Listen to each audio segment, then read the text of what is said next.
వర్గాల్లో అత్యంత ఉత్కంఠ రేపుతోన్న బండి భగీరథ్ ఎపిసోడ్ మరి క్లైమాక్స్ కు చేరిందా? భగీరథ్ అరెస్ట్ కు అంతా రెడీ అయిందా? హైకోర్టులో ఆశించిన ఊరట లభించకపోవడంతో ఇప్పుడు బండి భగీరథ్ కు అరెస్టు ముప్పు ముంచుకొస్తున్నట్టే తెలుస్తోంది. న్యాయ నిపుణుల సలహా ప్రకారం ఆయనకు జైలు గండం తప్పదన్న సంకేతాలు కూడా స్పష్టంగా కనిపిస్తున్నాయి.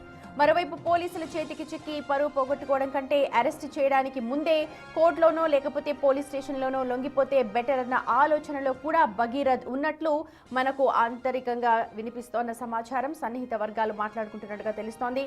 దీనిపై ఇప్పటికే లీగల్ టీంతో కూడా మంతనాలు జరిపినట్లు ఇన్ఫర్మేషన్.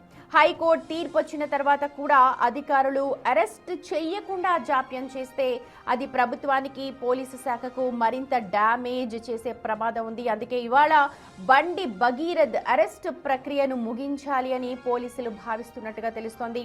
దీంతో ఏ క్షణంలోనైనా బండి భగీరథ్ అరెస్ట్ కావడమా లేదా ఆయనే స్వయంగా లొంగిపోవడమా అన్నదైతే స్పష్టం. ఈ పరిణామాలతో అటు రాజకీయ వర్గాల్లో ఇటు పోలీసు వర్గాల్లో కూడా తీవ్ర ఉత్కంఠ నెలకొని ఉంది. రాణా లైవ్ లో జాయిన్ అవుతున్నారు. పూర్తి వ్యవహారానికి సంబంధించి మనకు మరింత ఇన్పుట్స్ అందించడానికి. రాష్ట్ర రాజకీయాల్లో సంచలనం సృష్టించింది బండి భగీరథ సంబంధించిన పోక్సో కేసు. సో నిన్న రాత్రి వరకు కూడా ఎదురు చూస్తే మధ్యంతర బెయిల్ వస్తే కొంతవరకు కూడా ఉపశమనం పొందవచ్చు అనేది అనుకుని ఉన్నారు. దాంతో పాటు మధ్యంతర బెయిల్ వచ్చిన తర్వాత ఇటు పోలీసులు విచారణకు పిలిచారు కాబట్టి అక్కడ హాజరు అవ్వచ్చు అనేది కూడా నిన్న రాత్రి వరకు కూడా ఎదురు చూస్తారు. కాకపోతే నిన్న అర్ధరాత్రి గౌరవ హైకోర్టు చాలా క్లియర్మైనటువంటి తీర్పు ఇచ్చింది. వచ్చే వారానికి అంటే వచ్చే వెకేషన్ డేట్ కి యొక్క తీర్పుని వాయిదా వేసింది. ఎందుకంటే బాధితులకు సంబంధించిన స్టేట్మెంట్ కూడా పూర్తిగా చదవాల్సినటువంటి అవసరం ఉందనేది కూడా చెప్పిన నేపథ్యంలో ఎప్పుడైతే ఈ తీర్పు ఈ రకమైనటువంటి పదాలు గౌరవ న్యాయమూర్తి మాడిన తర్వాత పోలీసులు కూడా పూర్తి స్థాయిలో కూడా అరెస్ట్ అయినటువంటి నేపథ్యం కాబట్టి ఇప్పటికే దాదాపు 2 రోజుల నుంచి కూడా బండి భగీరథ్ ఎక్కడ ఉన్నాడు అనే దానిపై కూడా ఆచూకీ కోసం అనేక రకాలుగా కూడా ప్రయత్నాలు కూడా చేస్తున్నారు. దాదాపు 2వ దఫ నోటీసులు కూడా వాళ్ళు ఎవరు అందుబాటులో లేకపోతే వాళ్ళ ఇంటికి కూడా అడ్డించి వచ్చారు. దాంతో పాటు ఇన్ఫర్మేషన్ కూడా ఇచ్చినటువంటి నేపథ్యం కాబట్టి ఢిల్లీకి కూడా ప్రత్యేకమైనటువంటి టీము కూడా వెళ్ళారు.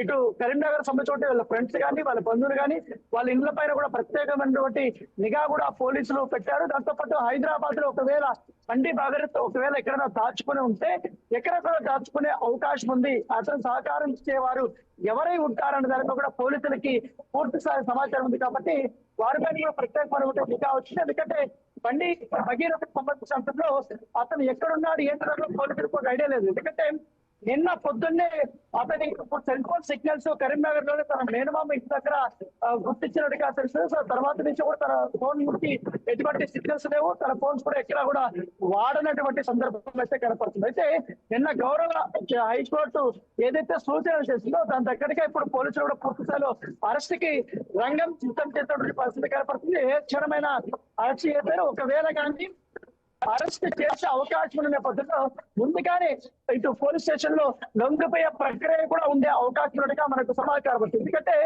నిన్న అర్ధరాత్రి వాదనలు ముగిసిన తర్వాత కోర్టు అడ్జర్న్ అయిన తర్వాత ఎవరైతే బండి భగీరథ సంబంధించిన న్యాయవాదులు వారు ఆంతరికత మాట్లాడుతున్నారు. ఇప్పుడున్నటువంటి పరిస్థితుల్లో బండి భగీరథకి ఆప్షన్ 1 లొంగిపోవడము, 2ది పోలీసులు అరెస్ట్ చేయడము, 3వది వచ్చి సుప్రీంకోర్టులో వెళ్ళి ఈ యొక్క తీర్పు గురించి మధ్యంతర బెయిల్ గురించి మరొకసారి అక్కడ పిటిషన్ వేసి అత్యవసర పిటిషన్ వేసి దానిపైన విచారణ చేసి బెయిల్ తెప్పించుకోవడం. సో ఈ ఆప్షన్ ఉంది. సో ఇప్పుడు దీంతో పాటు యాజ్ పర్ బండి భగీరథ్ ఒక్కడే పోరాడితే ఓకే పర్వాలేదు, కానీ దీని వెనకాల ఒక ప్రముఖ అడ్వకేట్ మంత్రి కూడా ఉంటాడు కాబట్టి ఆయన టార్గెట్ చేస్తూ ఆఖరి కానీ వీళ్ళందరూ కూడా కోర్టులు చేస్తున్న నేపథ్యంలో రాజకీయ రంగంలో నేపథ్యంలో రైట్ రానా, అప్డేట్స్ కోసం మళ్ళీ మిమ్మల్ని కాంటాక్ట్ చేస్తాము. చూడొచ్చు చాలా ఉత్కంఠ రేపుతోంది బండి భగీరథ్ అంశం. ఇవాళ ఏం జరగబోతోంది? బండి భగీరథ్ ని అరెస్ట్ చేస్తారా లేకపోతే బండి భగీరథ్ తనంతల తానుగా లొంగిపోతారా? ఇక 3వ ఆప్షన్ మా రాణా ప్రతినిధి చెప్పినట్టుగా సుప్రీంకోర్టులో అప్పీల్ చేసుకుంటారు. కానీ దానికి ఇంకా సమయం ఉంటూ ఉంది. అత్యవసరంగా అప్పీల్ చేయాలన్నా కూడా 1 రోజన్నా పడుతుంది. కానీ ఇవాళ ఏం జరగబోతోంది బండి భగీరథ్ విషయంలో అన్నది ప్రస్తుతం ఉత్కంఠ రేపుతోంది.